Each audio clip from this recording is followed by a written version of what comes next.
Ciao, this is day 3. We're in Italy. We've set off from Brighton, destination the Ukraine.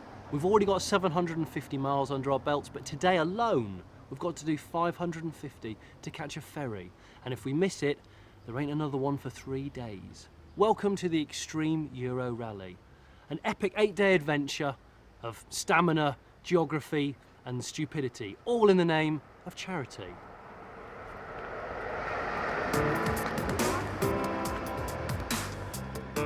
On the outskirts of Milan, the teams were up and ready to go. You are getting a penalty, and you are now. No way. The convoys were heading for Bari on the east coast of Italy, a mere 550 miles to the ferry that would then take them to Albania. Missing the boat was not an option. All teams were praying for a straightforward drive, and as ever were keen to gain points along the way by completing the challenge. But what would it be? Today's challenge. Italy is a country of passion. So you must create a passionate scene that involves the locals. Video evidence will be required. The challenge caught the imagination of the Yellows. We were thinking erotic human centipede. Oh, Big old chain. I'm liking it. Is there a famous painting we could recreate, maybe? Yes, there is a passionate painting. Yes, there will be. But would they find the time en route to put their ideas into action? Let's get on the road. Fully charged, yeah.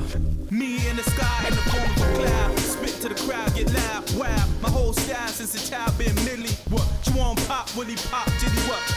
Freestyle, in the bottom of the gut, and it's so dramatic like the ocean's crashing in the form of waves. I'm a walk in the rave, and when I pop my style, you get. After a long morning's drive, the Blues diverted from the motorway in search of essential. A moment of passion of locals. Well, we're just, getting involved with the locals in Dumball spirit. Grazie, signor. Grazie. Prego. Prego. They like the car, so they're getting to know it, and we're getting to know them. Now then.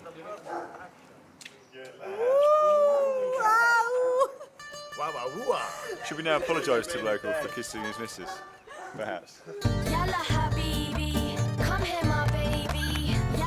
The teams were kissing their way down the east coast of Italy, stopping whenever possible to pick up on points. All except for Dumb from above, who'd found a way of canoodling the locals without having to pull over.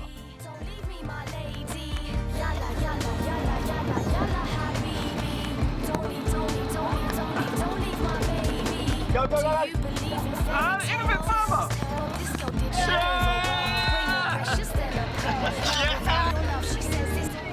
Thanks to the Vietnam-themed Previa, the Yellows were turning up the heat on the other convoys. And up ahead, the Blue Squadron, led by the hairy dog BMW, were about to suffer a major setback.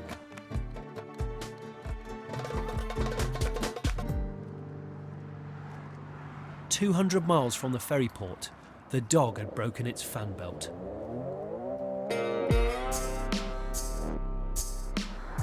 This is Dumball 1, Mayday, Mayday. And having sent the rest of their cars ahead, the Blue leaders were hoping a rival convoy could help them. We're banking on these guys finding us because otherwise we've got no car to get in. They've got a car with 2 spaces in it. So we're at the bottom of the ramp. When you get to the bottom of the ramp, turn right. It's the ERG station. We're getting closer. Here we are, guys. On your right, on your right. Thankfully, they managed to flag down the red convoy. What you done? What's the problem? Yeah, we're just coming down this ramp and it just snapped and just went boom. And you sent everyone a song? Yeah. Fair enough. Because we're like, you guys go. We knew that you were behind us and you've got space. We knew we had a decision. We were going to sack you off, but we thought, as you're leading it, we might pick you found up. the place, to be honest, mate. We thought with you at the helm. No, that's true. Although a fan belt is easily replaced, Italian shops don't really like opening on a Sunday, so if they wanted to catch the ferry, ditching the car seemed like the only option. But these drivers don't give up that easily. Right. You've got tights? Yeah. Because what are you going to do with a pair of tights? Put the fan belt. Use them as a fan belt? Yes. Really, how long would that We work? never heard Would of it be dangerous? It doesn't matter, we need to get to the ferry. It's an age-old trick of the trade. No fan belt? Well, use a pair of tights. It'll work, it'll work. Why did I bring tights on a holiday which would be 27 degrees or more the whole way? Obviously, for this moment. it was For fated. this moment. I don't got a chance. With just 4 hours before the ferry set sail for Albania, the Reds looked impatient. What time do you think we actually need to go? What's the kind of absolute? Push down. Push down there. It was now or never. There you go. Get rid of fingers? Yeah, finger out. And just at that moment, I arrived to witness the last throw of the dice.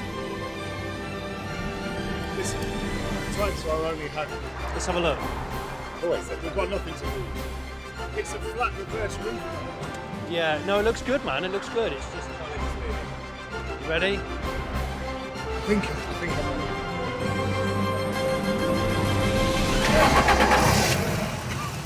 No, nothing.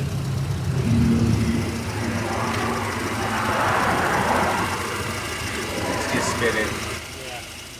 It's not in the groove, you see, because this is a V-belt. It sits in the groove. That's just, it's not quite in the groove.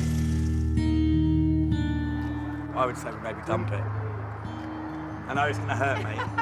I know, look, we'll give you a moment on your own.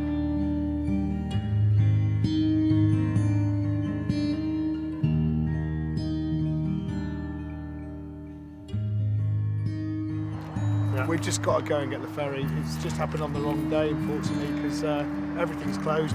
It's a £5 part. We can't get it. We've got to go. Man's best friend. Let's go.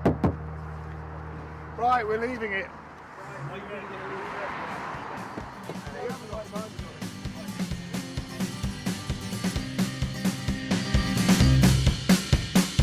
Now there was just 180 minutes to drive 200 miles.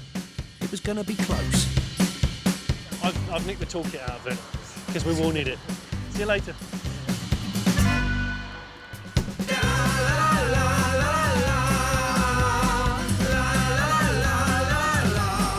Okay, we've got to get to the ferry in the next 2 hours and 3 minutes or we're going to miss the final check-in. The next ferry is in 3 days, so it's quite important that we get this. If we don't make it, I'm going to be gutted. I'm going to be sat on the port of Barry for a good couple of hours just watching the ferry drift off, crying on the edge of the port, sitting on the dock of the bay.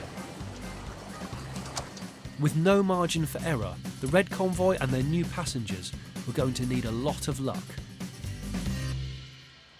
At the ferry port, everyone else was ready and waiting, and I was chatting to some girls who'd turned a Mercedes into a farmyard.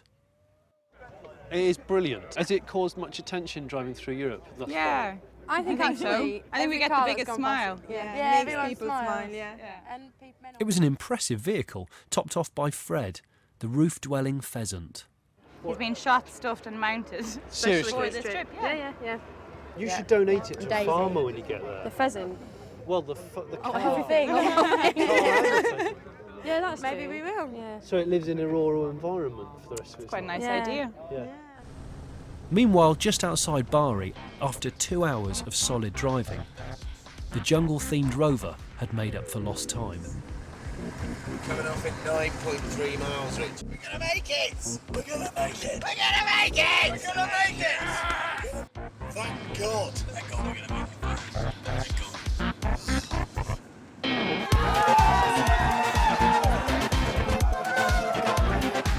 With 1,250 miles already under their belts, there was a party atmosphere amongst the ralliers, who'd put their inter-convoy rivalries aside for the next few hours.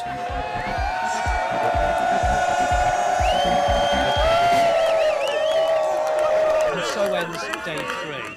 We've actually lost 4 cars on our trek thus far, but this is where the fun really begins, because as of tomorrow, we're going to be in deepest, darkest Eastern Europe, Albania. But for now, let's see how the teams have fared up with their respective and very important challenges. With the most challenge points so far, the yellows, spearheaded by the Christmas crackers, are the convoy to beat, whilst the hapless reds, led by the Jungleism rover, are propping up the table. Next time, crashing, cutting and cross-dressing. Now it's time to woman up.